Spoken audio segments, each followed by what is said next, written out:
सोचिए आपके घर में लगा एक छोटा सा मीटर जो हर सेकंड आपकी बिजली इस्तेमाल का हिसाब रखता है। सरकार कहती है यह नया भारत है, नई बिजली व्यवस्था है, लेकिन कई जगहों पर जनता कह रही है हमें यह मीटर नहीं चाहिए। क्यों? क्योंकि सवाल सिर्फ एक मीटर का नहीं है, सवाल भरोसे का है। आज देश के कई हिस्सों में स्मार्ट मीटर को लेकर बहस चल रही है। कहीं लोग इसे लगवाने से मना कर रहे हैं, कहीं प्रदर्शन हो रहे हैं, कहीं उपभोक्ता शिकायत कर रहे हैं कि स्मार्ट मीटर के बाद बिजली का बिल बहुत ज़्यादा बढ़ गया। तो आज समझते हैं कि आखिर स्मार्ट मीटर क्या है। क्या यह सच में पुरानी व्यवस्था से बेहतर है या फिर जनता की चिंताएं भी जायज़ हैं? सबसे पहले बात करते हैं कि सरकार स्मार्ट मीटर क्यों ला रही है।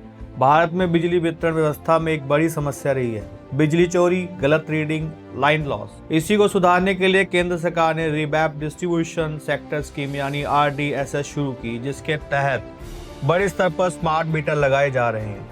आंकड़ों के अनुसार दिसंबर 2025 तक देश के अलग अलग योजनाओं के तहत लगभग 5 करोड़ 28 लाख स्मार्ट मीटर लगाए जा चुके थे, जिसमें RDSS के तहत करीब 3 करोड़ 90 लाख मीटर शामिल थे। इस योजना में 28 राज्यों और केंद्र शासित प्रदेशों में करोड़ों उपभोक्ताओं को कवर करने का लक्ष्य रखा गया है। लेकिन कागज पर योजना जितनी आसान दिखती है, जमीन पर उतने ही सवाल उठ रहे हैं।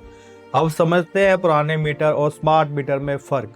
पुराना मीटर क्या करता था? पुराने मीटर में एक व्यक्ति आता था, रीडिंग लेता था, बिल बनता था। समस्या, कई बार रीडिंग में गलती की शिकायतें आती थी, कई बार अनुमानित बिल बन जाते थे और बिजली चोरी पकड़ना मुश्किल होता था। वही स्मार्ट मीटर में मीटर डिजिटल तरीके से खपत रिकॉर्ड करता है, डेटा बिजली विभाग तक भेजा जाता है। रीडिंग के लिए हर महीने कर्मचारी के आने की जरूरत कम होती है।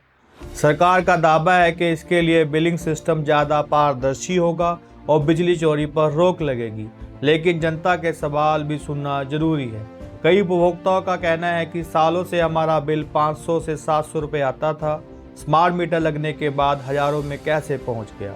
एक और बड़ा मुद्दा है प्रीपेड स्मार्ट मीटर।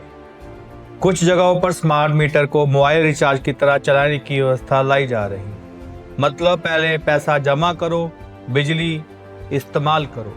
सरकार का तर्क है कि इसमें उपभोक्ताओं अपनी खपत को कंट्रोल कर पाएंगे, लेकिन जनता का सवाल है अगर रात में अचानक बैलेंस खत्म हो गया तो क्या? उत्तर प्रदेश में भी प्रीपेड स्मार्ट मीटर उपभोक्ताओं से जुड़ी सेवा संबंधी शिकायतें सामने आई, जिसके बाद राज्य नियामक ने बिजली कंपनी पर कार्रवाई भी की थी। अब सबसे बड़ा सवाल, लोग स्मार्ट मीटर लगने नहीं दे रहे हैं, लेकिन क्यों? कई जगहों पर कारण है। पहला, जानकारी की कमी।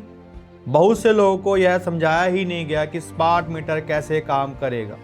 दूसरा, डर।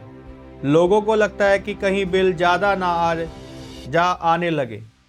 तीसरा, भरोसे की कमी, क्योंकि जब कोई बड़ा बदलाव आता है तो जनता चाहती है कि उसे पहले समझाया जाए।